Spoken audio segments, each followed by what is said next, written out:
This is how we play sports. PointsBet.ca, coming soon to Ontario. Whatever the moment, it's never ordinary at Bet365. Think you know sports? Play on PointsBet. Is it cold in here?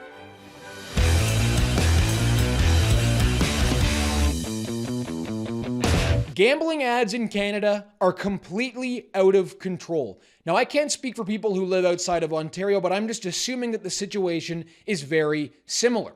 You cannot watch a sports event on television, any game whatsoever, or even walk down a downtown street without seeing one, if not several, ads encouraging you to place money and wager on a sporting event. Now, this is not just an inundation of sports betting ads. It's an all-out assault. Sports gambling is in the news right now after a relatively unknown Toronto Raptors player, Jonte Porter, was just suspended from the NBA for life for being involved in a major betting scandal. Essentially, he was betting against himself, and millions of dollars were won on his intentionally awful performances. Also, the world's most famous baseball player, Shohei Ohtani, is also caught up in a major betting scandal. His interpreter allegedly stole millions of dollars from Ohtani to bet on international sporting events and to service his own gambling debts. Now, whether you like it or not, it is impossible to deny that watching sports is a major part of Canadian life and Canadian culture. Canadians love sports. But the relatively recent legalization of single-game sports betting by the federal government in 2021 and the Ontario government's decision to allow mostly foreign-owned sports bookies to operate in Ontario has completely changed and ruined the sports viewing experience for Canadians. Hockey Night in Canada, before the firing of Don Cherry, was a Canadian cultural institution and a cultural export of our country. Watching Hockey Night in Canada was a way for Canadians to connect to one another. It was a way for newcomers to feel part of the Canadian family. Now, it has been completely ruined by an onslaught of sports gambling ads. In my opinion, the promotion of vice and addiction by way of sports gambling that mostly targets younger Canadians, also that federal and provincial governments can get a slice of the lucrative gambling pie, is an insult to our country. And quite frankly, it needs to stop. Before we get into it though, drop a like in the video, help us out by subscribing to the True North YouTube channel, stick around for the ratio of the week, and the comment question for the episode is this: is it time to ban sports gambling ads in Canada? Let me know your answer in the comments below, and let's get into it. These ads should be quite familiar to Canadian sports fans because you've all seen them well over 100 times. It's the thrill of the game, right? It's the excitement of winning. It's about being part of the action. Gamble, gamble, gamble. That is sports viewing in Canada today. Every ad break, you will see one of those ads, and many times over if you watch a full game. Now, if you think you can simply mute the television during the ad break or turn the TV off during an ad break to avoid seeing these ads, well, it's not going to work.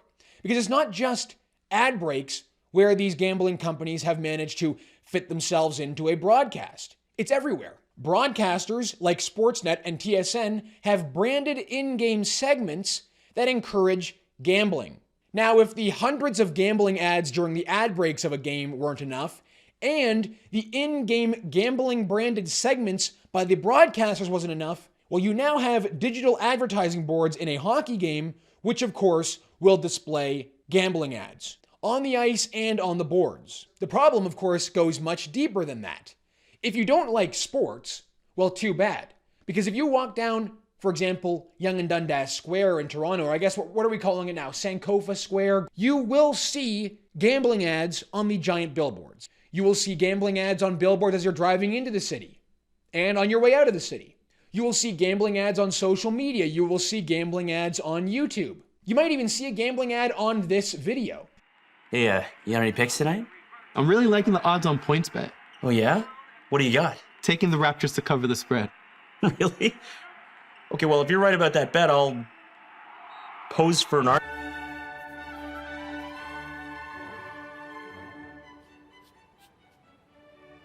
You look wonderful. Thanks. Think you know sports? Play on PointsBet. Is it cold in here? Again, it doesn't just stop there. These gambling companies, Bet365, PointsBet, the Score app, BetMGM, FanDuel, these companies are now signing deals with sports content creators, podcasters, large companies, even small companies. Barstool Sports is now just essentially a gambling company that happens to run several podcasts, which of course all encourage you to gamble more money, whether it be on college football, basketball, golf, hockey. That seems to be their MO. And it's not just the big players in the podcasting industry either. Check out your local Toronto Blue Jays or Toronto Maple Leafs content creator. Small channels with a dedicated and loyal following, but are not, earth-shattering in terms of the metrics. Even these podcasts are now sponsored by gambling companies. An Ipsos poll conducted at the beginning of 2023 found that 63% of Canadians agreed that there needs to be some limitation on the placement and frequency of gambling ads in the country. And in fact, this poll is quite interesting because it found that the 18 to 24-year-old cohort who responded to this Ipsos poll all agreed that the quality of gambling ads themselves are awful. Things in Ontario have changed only slightly when it comes to single-game online gambling. Starting in February, the Ontario government changed their advertising rules around sports gambling, which banned celebrities from engaging in these sports gambling ads because it would appeal to minors. Of course, one of the most egregious examples of this was when Canadian legend and icon Wayne Gretzky teamed up with Connor McDavid to shill for MGM, an American-owned sports gambling company. Wayne Gretzky debased his own legendary legacy by shilling for MGM on every single sporting event, encouraging you to gamble. Where did this all begin? Well, the federal government legalized single-game sports betting in 2021, conveniently when everyone was in lockdown and stuck at home. I'm sure it has nothing to do with that, though. That legislation allowed provinces to then regulate their own industries. Ontario, under conservative Doug Ford, went full steam ahead with online sports gambling, licensing several online casinos and sports books to operate in the province. This is why you start to see all those foreign-owned bookies advertising in Ontario. Now let's break down the latest numbers here. The first full year of legal online single-game sports betting in Ontario generated over $1.48 billion in revenue. Of that, the federal government got $238 million in revenue, the provincial government got $469 million in revenue, and municipalities got to split up $50 million. Ontario iGaming, the regulator for this industry, estimates that in the 6th year of this new industry, the federal government will see an increase of $647 million, the province will see an increase of $1.39 billion in revenue, and municipalities will see an increase of $115 million. Before 2021, single-game sports betting was prohibited. You were only allowed to bet on what's called parlays, essentially multiple games at once with the provincial government-regulated lottery system. Provincial governments, of course, were earning hundreds of millions of dollars off the lottery, and in 1984, the federal government wanted a piece of the pie. So the federal government legalized sports wagering. However, the federal government pulled the plug on this experiment only 6 months later. And the reason as to why they did that speaks to the changing times that we are now living in. Of course, one of the reasons was that the provincial governments were taking the federal government to court over these new lotteries, essentially. The other reason was that sports teams didn't want to be involved in this at all. They felt, and I quote, "it tarnished their image."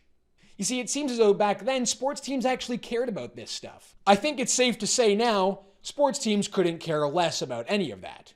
And nor could the leagues that govern these sports, and of course, nor could the broadcasters who make millions of dollars off of these ads. Canada's largest mental health and addictions hospital, CAMH, has called for the Ontario government to completely ban sports gambling ads. They want to see a public health approach applied to sports gambling ads to protect young Canadians from getting sucked in to a gambling addiction.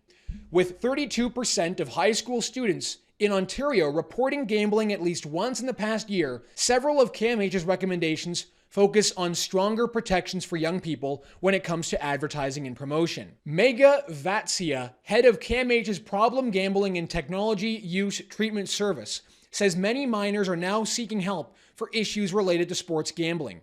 We are seeing a lot of young folks, in their 20s and 30s in particular, who are engaging in sports betting. But we're also seeing people seeking out support who are even younger than that. Youth who are getting access despite it not being legal. The situation faced by Ontario youth due to gambling addiction is not exclusive to Ontario. It's happening in the United States as well, where the exact same phenomenon is taking place: a proliferation of online gambling ads infiltrating sporting events. This is from NBC News. Florida legalized sports betting in November, and it has since seen calls to its Council on Compulsive Gambling double. Pennsylvania's Council on Compulsive Gambling saw call volume more than double from 2020 to 2023. Calls to Ohio's Problem Gambling Network, meanwhile, increased 55% in 2023, the first year of legalized sports betting there. The argument for legalizing single-game sports betting is the same argument that we heard from the federal government as to why they needed to legalize cannabis. People were already illegally gambling in Canada, so why not regulate the market so the federal government and the provincial government can make revenue off of it? But they said, of course, that by doing so, they would be able to regulate the industry and protect people from the harms of these industries. Well, how has that really worked out with cannabis? Let's see. Any major city in this country or town in this country will have several pot shops. You can advertise legal cannabis, but what better advertisement is there than to normalize the sight of a cannabis dispensary in every single town and every single city? What better way to normalize the vice of gambling than to put advertisements on every single sporting event, inside the venue, on the broadcast, and of course in the ad breaks? If governments in this country can strictly legislate and control advertisements for certain vices, why not do it for gambling? Young people are obviously being affected by these advertisements. It has real-world impact, and it can severely damage a young person's life. Restricting celebrities and sports stars from engaging in gambling ads doesn't go far enough, in my opinion.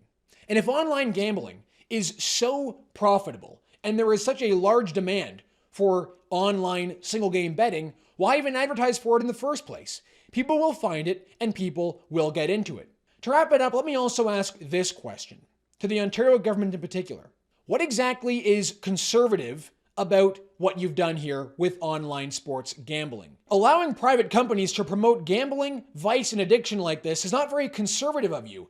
It might be libertarian, it might be free market, but let's not pretend that for one moment this is conservative. All right, time for a ratio of the week segment. We haven't done one for a while, and this one was quite easy to hand out. The winner is Liberal MP Lisa Hepfner for this very strange video. What's in Budget 2024? More infrastructure and less red tape so we can build more homes and build more affordable homes.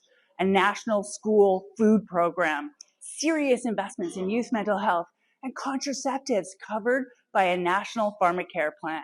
We are driving productivity and creating good jobs by supercharging our innovation in AI. Bottom line, fairness for every generation. Who approved this video to go out? This is absurd.